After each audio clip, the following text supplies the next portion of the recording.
got some pretty interesting adoption scenarios that I want to tell you about.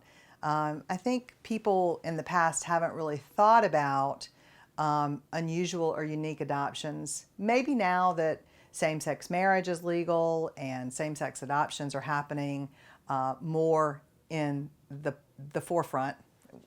Actually, they've been happening in South Carolina for a lot of years, just weren't very well publicized. But now that has occurred, I think we're seeing some other very interesting adoption scenarios.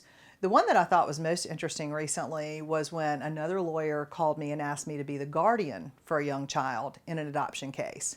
And in that particular situation, the mother of the child had unfortunately fallen prey to drugs and addiction, and she was in a very bad situation, some criminal behavior, etc.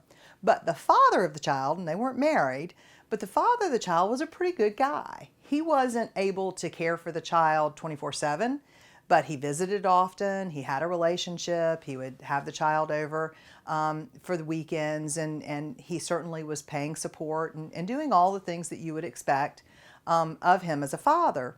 But he just wasn't in the situation to say, I want full custody. The child had always lived with her maternal grandmother.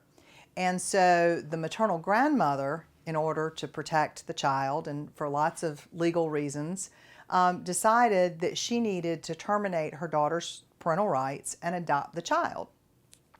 We can talk about all the reasons why that's a good and a bad thing later in another video, but in this particular scenario, that's what she decided to do. But she didn't think there was any reason to terminate the biological father's rights because he was a good dad.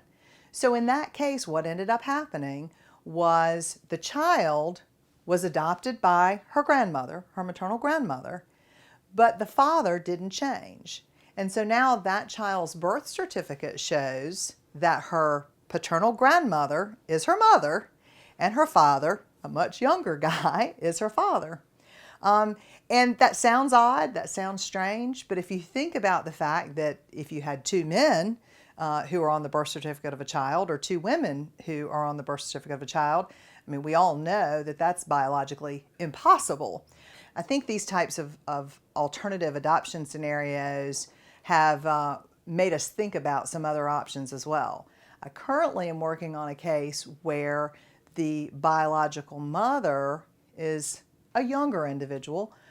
She still lives with her parents and is going to school. The father has never been in the picture. He's never made an effort to be involved with this child whatsoever. The paternal grandfather is extremely linked to this child and extremely bonded to this child. And so we are going to have an adoption where the paternal grandfather adopts the child. He's not going to terminate the mother's rights. He's going to stand in place of the father. So on the birth certificate, again, fairly odd, you've got father and daughter being the parents of this child. Looks almost illegal. But it turns out that we can accomplish this even though it seems strange. And at the end of the day, at least my clients believe it's what's going to be in this little child's best interest, so that he has an intact family. He has a mother who cares for him and is going to be looking out for him. He has a father who's always going to be there for him and will only be known by him as his grandfather. But legally, if anything were to happen to the mother, this child would continue to be raised by his grandparents without any legal or otherwise interruption from some other person. So the law is continuing to evolve and change in family law issues. It is exciting, it's interesting, and at the end of the day, what I hope for is that we can do what's in the best interest of children, that we can put families together so that they can be raised in a positive and loving environment. And there's no better day in family court than when you've completed an adoption, whether it's a complete stranger adoption, whether it is a step-parent adoption, whether it's a grandparent adoption. There's no bad case when you've been able to be a part of an adoption. If you have any other questions about adoptions, maybe you've got some interesting issues of your own that you'd like to talk with me about, please give us a call.